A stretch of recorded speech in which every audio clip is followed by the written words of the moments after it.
je viens de Picardie. J'habite à Monistrol, mais ouais, je suis plus de l'autre là.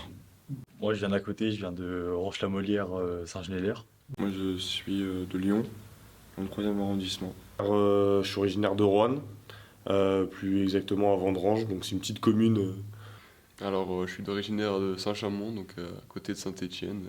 Alors moi je viens de Saint-Sauveur-en-Rue, donc c'est entre Annonay et Saint-Étienne. Je suis de Suel-Comtal, à côté de Montbrison.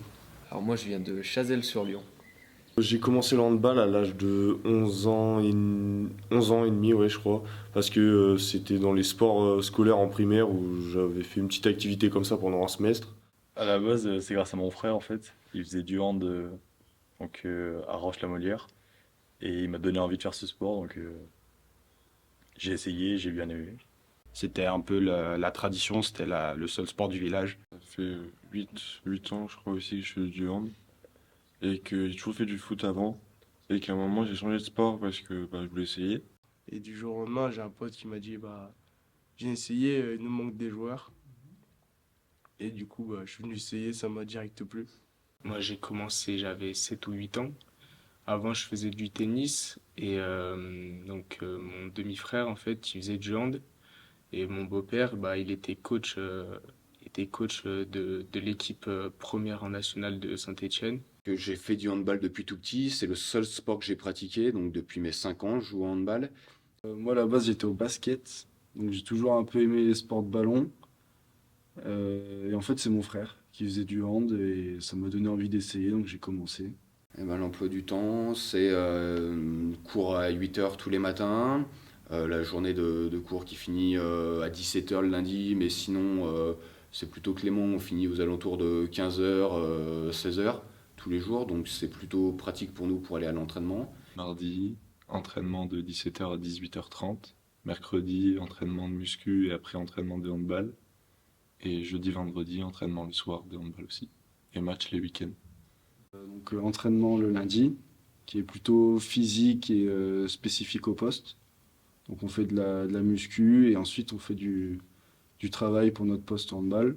Mais c'est pas des séances comme ça qui vont vous laisser des grosses courbatures, des trucs comme ça. Voilà. Ok, vous avez laissé un peu de jus, mais c'est normal. Ça va pas impacter pour la suite. Et le meilleur moment pour faire ça, malheureusement, c'est un début de semaine.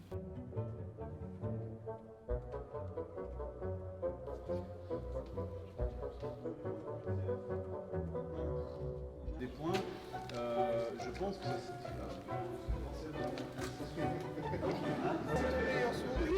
souris.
Une partie avec beaucoup de cardio, de renforcement musculaire, de gainage, tout ça, qui suit une partie spé post. Donc en gros, on va travailler les différents aspects de nos postes, le tir, le saut, sous différents angles, etc. Et après, on fait la dernière fois. Après 5 vertiges, et on recommence dernière fois. Et on recommence une fois. Voilà, c'est ça. Voilà.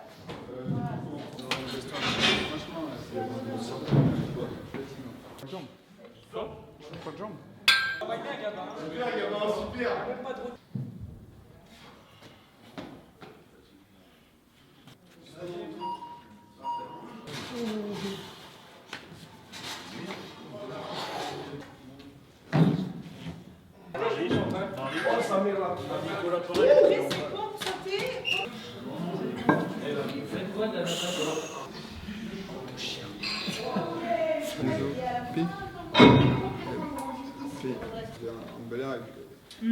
avec les danseurs.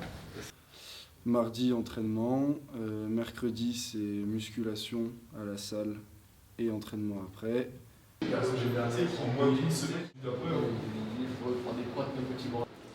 Moi, je veux bien t'aider en vrai.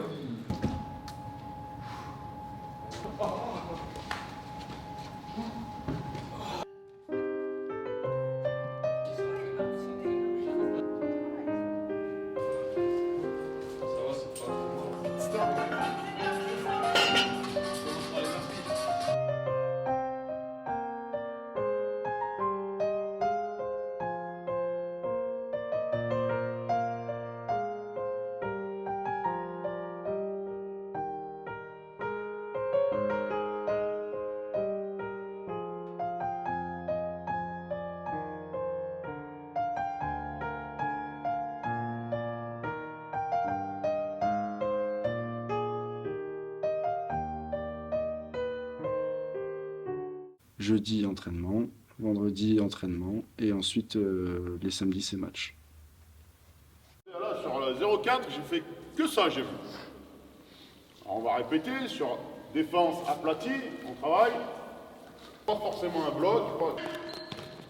ça joue.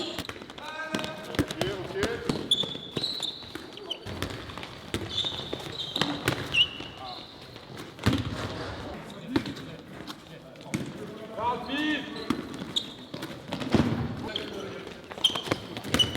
Avec le pivot. D'accord? Deuxième, on peut le mettre. Si on a remarqué que le numéro 3, il mettait beaucoup de profondeur, vous les gars, d'accord? Envoyez les arrières. Plus vite. La rotation doit se faire plus vite.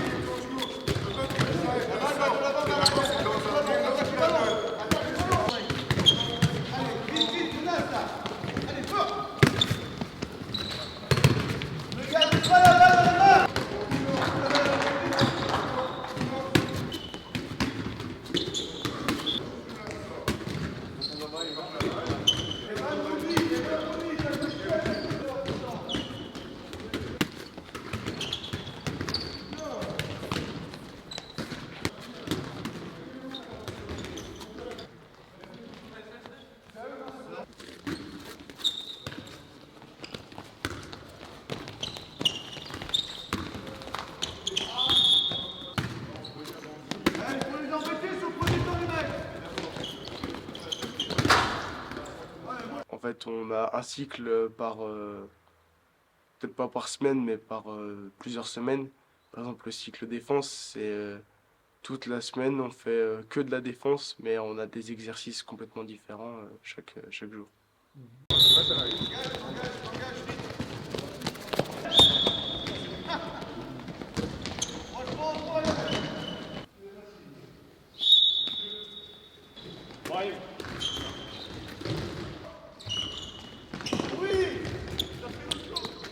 Ça le fait parce qu'il y a un peu de menace derrière après. Vite, hop. Allez, chef. Ton bras, il a servi à quoi, Imen? Ton bras, il a servi à quoi? Ton bras gauche. La commande, c'est le bras gauche. La commande.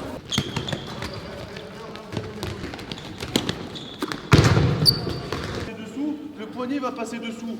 Prenez le temps de vous organiser là où vous voulez donner la balle. Et après, vos appuis, vous les réorganisez vers la victoire.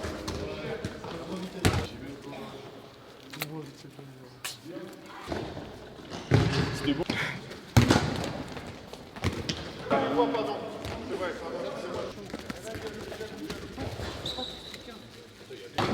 pour qu'elle aille à l'opposé.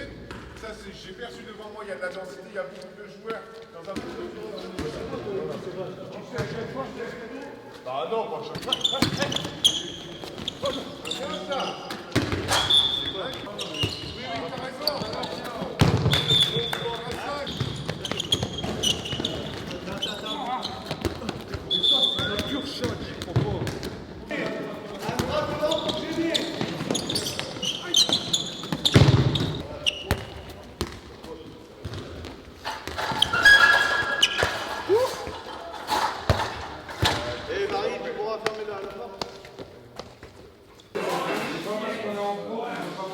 l'internat, c'est vu qu'on a entraînement quasiment tous les soirs, on y rentre souvent plus tard que les élèves normaux. Donc on y rentre juste pour manger, faire l'heures d'études après le repas et puis ensuite on a quelques heures pour s'amuser entre nous puis aller dormir.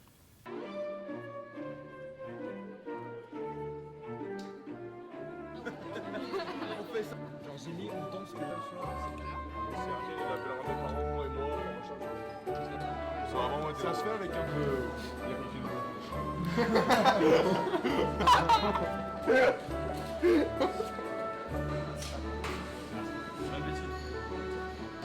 Je ne triche jamais.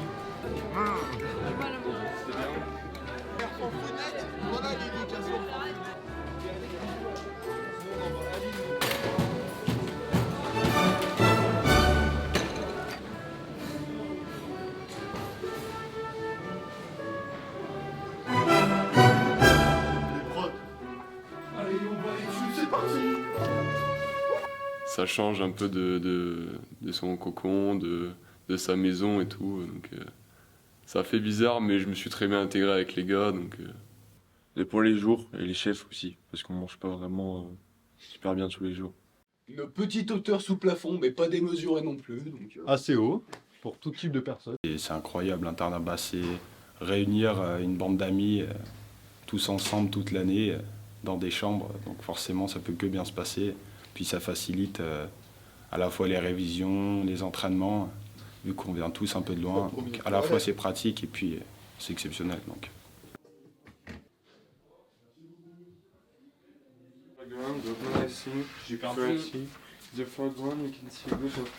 Y'a pas?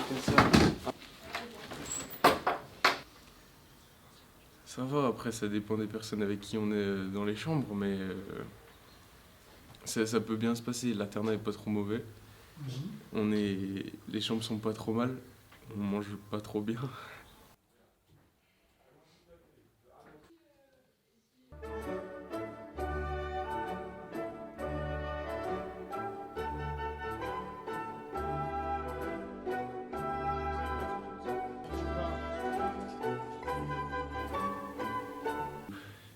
Mes parents pouvaient ils se demandaient comment ça allait se passer l'internat, parce que voilà, je suis un élève qui travaille pas non plus énormément, malgré que j'ai quelques facilités ou quoi, que ce soit scolaire ou sportif, mais voilà, c'était ça qui gênait un petit peu mes parents, mais au final, au bout de 3 ans, c'est plutôt bien passé. Souvent, que ce soit section ou académie, en général, maintenant, quand ils arrivent au lycée, quand ils arrivent sur Saint-Étienne, souvent les familles, même les jeunes, demandent à être sur le club directement.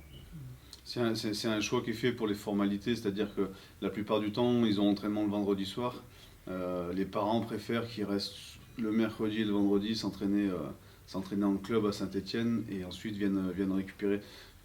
Emploi du temps aménagé, donc on a la possibilité d'avoir plusieurs trous de perme ou même le soir à l'internat, on a une heure de perme obligatoire. Donc on a plusieurs possibilités pour travailler. Bah, c'est assez compliqué. Surtout que on rentre tard chez nous. Généralement le lundi, déjà on n'est pas. Enfin, je suis pas avant chez moi avant 9h. Donc le temps après de manger, tout ça, faire les devoirs, c'est compliqué, mais après au bout d'un moment on s'y fait. On se rend pas compte, mais c'est quand même dur d'enchaîner tout, parce qu'on a quand même des entraînements tous les jours. Et que la fatigue, quand tu rentres, t'as pas forcément envie de faire tes devoirs. Faut vraiment travailler, et c'est sûr que si on n'est pas prêt à travailler une fois qu'on rentre parce qu'on est fatigué, on va prendre notre douche, manger tout ça, bah c'est sûr que ça peut être que c'est compliqué.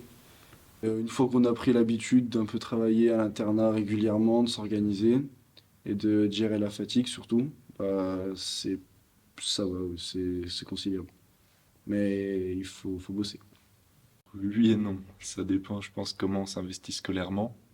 Ça veut dire que des moments quand les week-ends, par exemple, on a un gros déplacement à l'extérieur, on doit faire 4-5 heures de route, qu'on va rentrer le samedi, on part à 10h et on rentre à presque minuit. C'est compliqué de concentrer tous ces devoirs sur un dimanche après-midi, quoi, parce qu'il faut bien se reposer déjà le matin. Donc c'est compliqué de tout travailler comme ça d'une après-midi.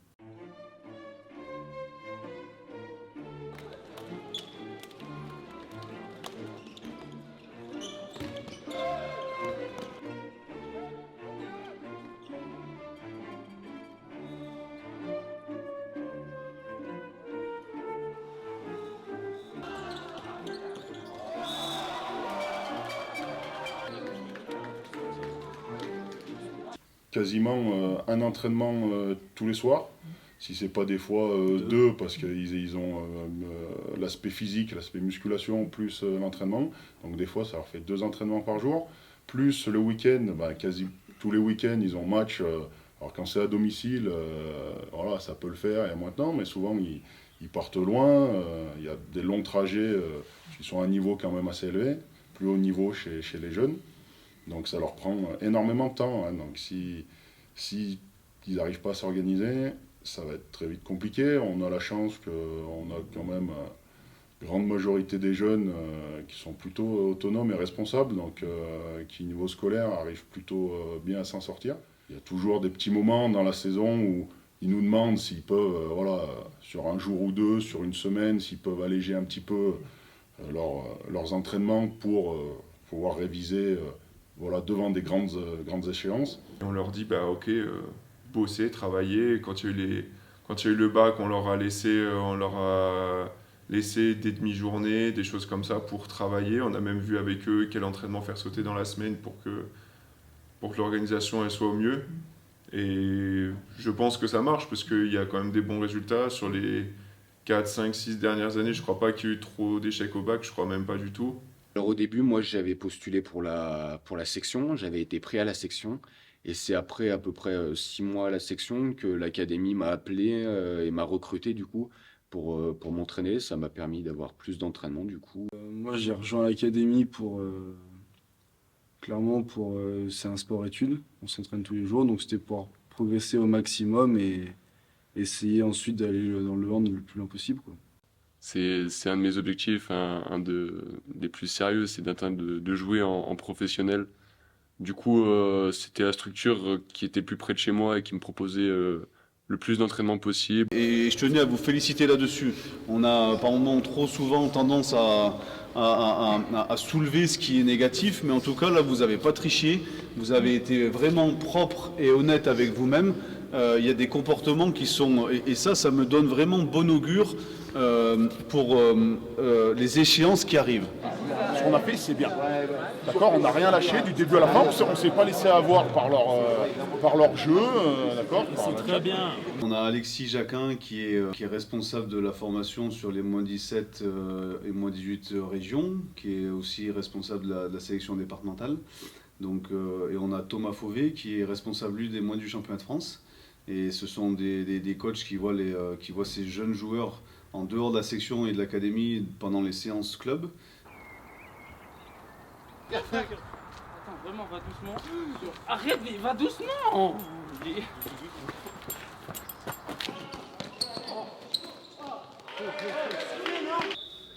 C'est un sport où il y a des gros scores et tout. Mais c'est normal de se prendre des buts, on peut pas tout arrêter. Enfin, c'est un duel, donc on peut pas tout arrêter. Avec l'expérience, on sait qu'on peut pas tout arrêter et que le plus important, c'est de faire les arrêts qui comptent en fait. Faut être très autonome, faut pas avoir la flemme, faut travailler constamment et surtout c'est un poste où c'est très technique, tout va très vite et si on n'est pas placé au bon endroit au bon moment, si on n'a pas si on n'anticipe pas le bon truc, si on n'a pas le bon réflexe, on se prend un but. Arrière gauche. Pas ailier parce qu'en général les ailiers sont plus petits et plus vifs, on va dire. Les demi-centres, ils ont une meilleure vision de jeu. Les pivots, c'est les plus costauds en général. Donc c'est le poste qui me correspond le mieux, je pense. Je suis censé être un shooter de loin. Ça veut dire que je suis censé tirer pas à 6 mètres, mais à 9 mètres par exemple. C'est une spécialité que j'ai, même si je suis pas toujours efficace au shoot. Je suis demi-centre, meneur de jeu. On est un joueur de la base arrière, donc il faut avoir quelques notions de tir au loin, tout ça, de prise de responsabilité. Mais c'est principalement de l'organisation. On va enclencher une attaque suivant ce que propose la défense. On va dire au pivot de se placer à tel endroit ou tel endroit. Et ensuite, un très bon demi, c'est quelqu'un qui analyse ça très vite et qui apporte la bonne réponse aux problèmes posés par la défense, quoi. Je suis ailier gauche. Donc souvent, c'est le poste, les plus petits gabarits. Court vite, saute haut. Je résumerai le poste en gros comme ça. C'est un poste assez fin, technique. On est souvent là pour finir les actions, donc c'est quand même sympa. Moi, je joue sur la base arrière. Donc, soit demi-centre, soit arrière. La vision de jeu, je dirais ouais, l'intelligence de jeu, être, moi je dirais rapide aussi. Je pense que c'est important. Puis aimer le contact, parce qu'on prend des bons coups quand même. Je suis demi-centre et arrière. Donc voilà, arrière gauche et arrière droit.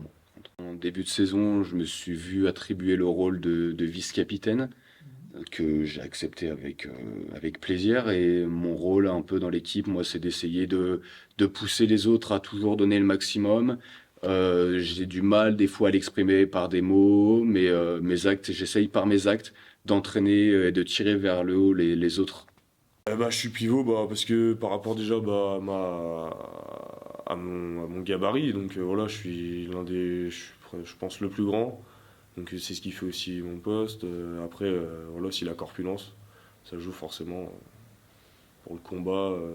Voilà, le pivot c'est vraiment un poste où on est tout le temps au combat, on est le seul attaquant dans la défense indirectement qui se bat tout le long du match, qui reçoit des coups, etc. Donc faire la deuxième année que je suis capitaine de l'équipe, donc voilà, c'est moi qui fait le lien entre les coachs et les joueurs.